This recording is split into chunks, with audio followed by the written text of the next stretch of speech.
الله لكل امرئ لا يشرك بالله شيئا إلا امرأ كانت بينه وبين أخيه شحناء فيقول اتركوا هذين حتى يصطلحا.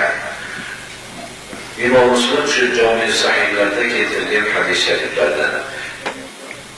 Allah Subhanahu ve Teala amellerine her bir düşenbe ve payşembe günü kurdelen kılınışlığına bir bende nima ameller kılgan şu meselenin kurdelen kılınışlığına mana bu hadis-i şerifte Resulullah sallallahu aleyhi ve sellem bizge haber veryapti. Demek ameller her bir düşenbe ve payşembe günleri bir kurdelen kılınır. Allah Teala Allah'a hiçbir nerseni şerik kılmasdan ibadet kılgan kişilerin günahlarını keçirer.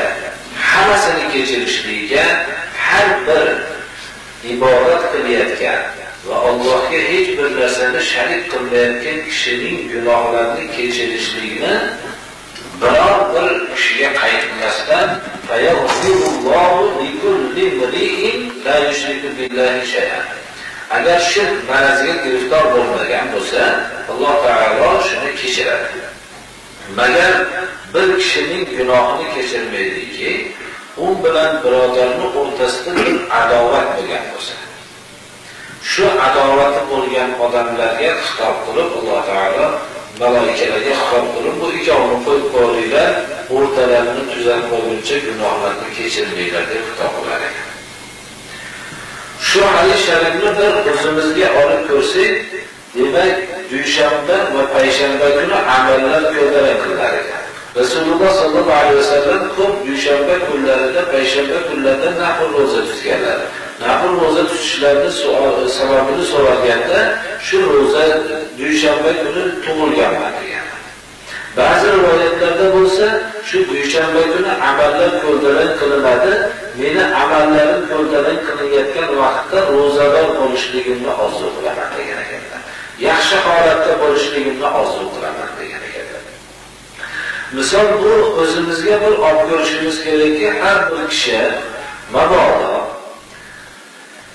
payshanba va yakshanba kunlari bozor bo'ladi desa, o'zining qilib bozorga olib chiqadigan narsasini bir ko'rdalan qilib bir tekshirib oladiki, bozordan o'tadimi yo'qmi deb. Xususan ertaga bozor degan kunida va shu bozorga chiqishdan ilgari yana bir bor qaytarib tekshiradiki, shu bozorda shu yaxshi narx bilan o'tsa deb. Biz har haftada ikkita amallar bozori bor. Amallar ko'rdalan qilinadi. Shu amallarni ham bir qator bir kun ilgari ijro bo'lganda bir qanaqa amallar qilyapmiz deb tekshirib qo'yilmoqligi kerak birodarlar. Nima amallar qilyapti? Bu ko'tarak qilinadigan amallarning qaysidir?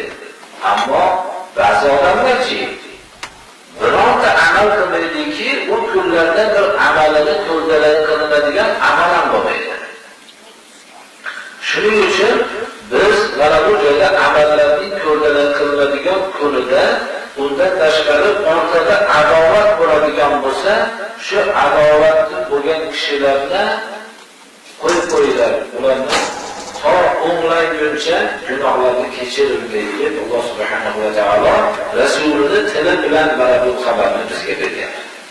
Demak, biz shu har birimiz o'zimiz har haftada 2 marta amallar ko'tarak qilinayotganligi haqida bir bizga ham ko'tarak qilinayotgan amallarimiz bormi, yo'qmi buni tekshirishimiz kerak. Bu yerda birodarlar bizni qattiq qomatimiz ko'tarak qilinmaydi, yoki mol-davlatimiz ko'tarak qilinmaydi, yoki bu yerda bir farzandlarimizning ko'pligi ko'tarak qilinmaydi. Bu ham bir amal bozori. Amal bo'lsa shuni amal ko'tarak qilinadi. Va shu amallarning xatosiga Alloh taolo bizlarning gunohlarimizni kechiradi. Amallarimizning ham bo'lganligi, yaxshi amal qilinganligi. Shu joydan biz shu kunlarda pok bo'lib gunohdan toza bo'lamiz. Ammo mutlaq amal bo'lmasa nima bo'ladi?